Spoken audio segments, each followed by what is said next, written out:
Voilà qui est dit. Et quand les politiques deviennent des personnages de théâtre, retour sur les années Mitterrand en France avec Adagio, une création signée Olivier Py. Il est notre invité.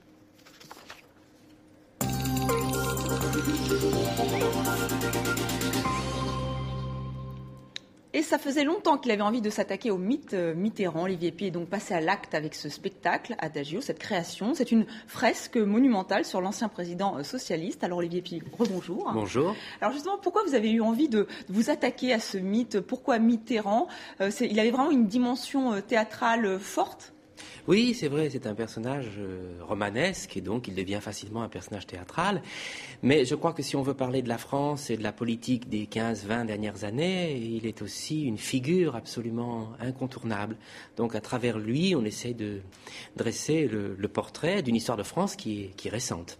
Avec une performance d'acteur aussi, puisque c'est Philippe Girard qui incarne François Mitterrand. Alors, il ne lui ressemble pas vraiment dans la vraie vie, mais sur scène, c'est assez incroyable. Alors, Dominique Poncet et Olivier Tiette ont vu la pièce, on regarde et on en parle avec vous juste après.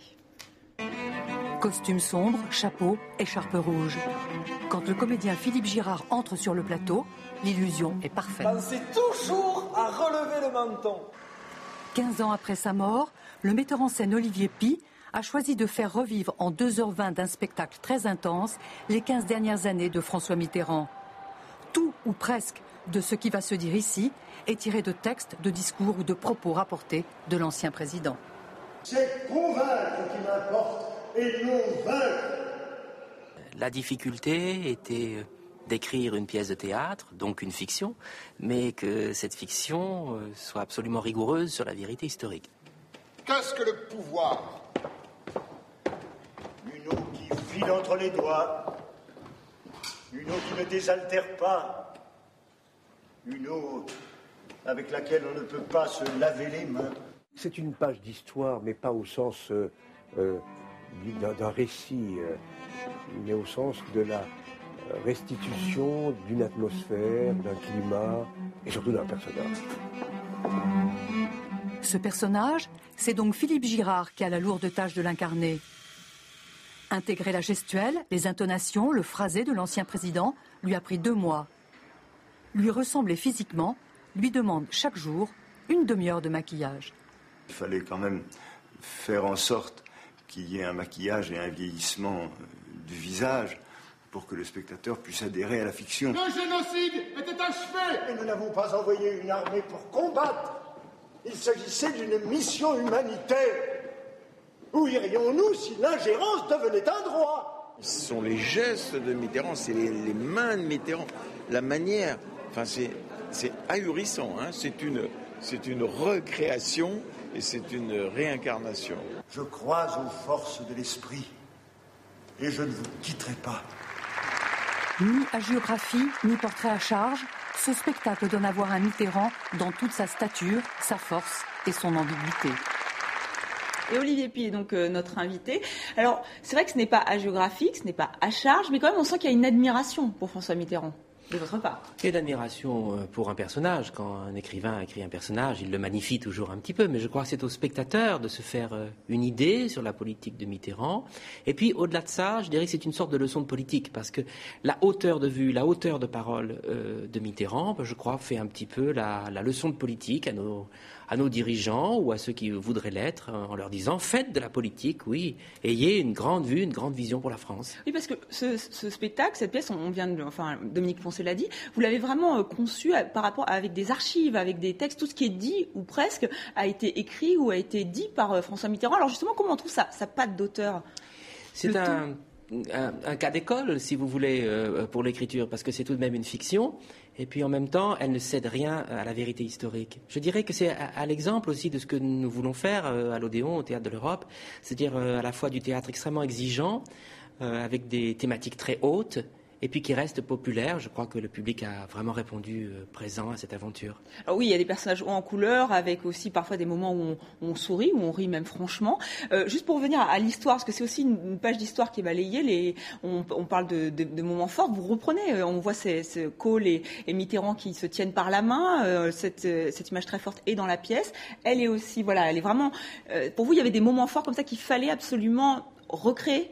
Oui, il y a des images qui ont considérablement marqué les Français, tout au moins les Français de cette génération. C'est important qu'ils les retrouvent comme ça pour que ça marque des points de mémoire et que ça donne l'impression que c'est toute une époque qui est reconstituée.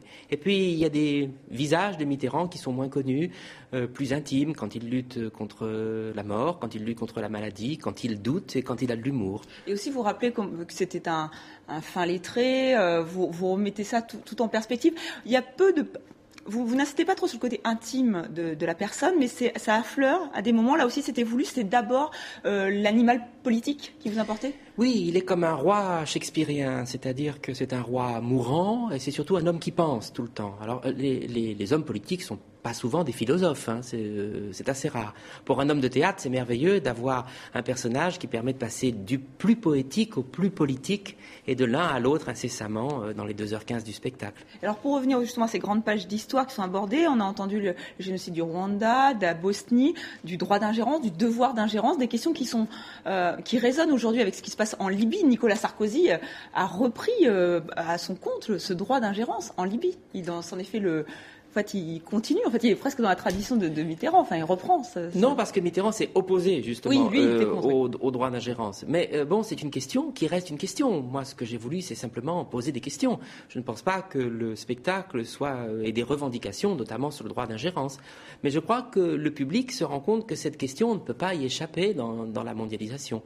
Mitterrand a posé certaines questions ou a répondu à sa manière à certaines questions qu'on va pas cesser de se poser dans l'état du monde aujourd'hui. Et le fait que justement cette pièce arrive aujourd'hui, à un an de la présidentielle, c'était un peu un choix pour vous? C'est sûr que ça joue. Ça joue.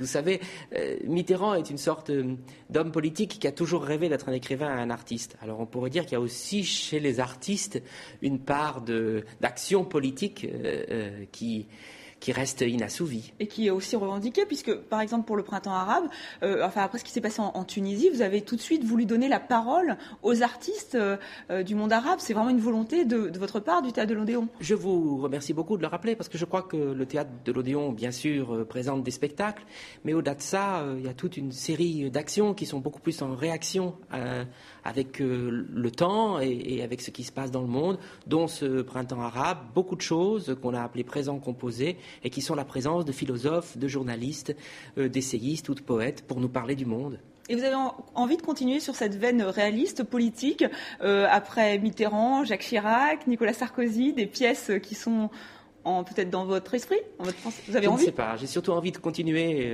à faire du théâtre à la fois politique et poétique. Je travaille en ce moment sur des pièces d'Eschyle qu'on va jouer dans les lycées, les collèges, les lieux associatifs. C'est une autre manière de continuer cette même idée d'un théâtre politique, mais qui reste du théâtre.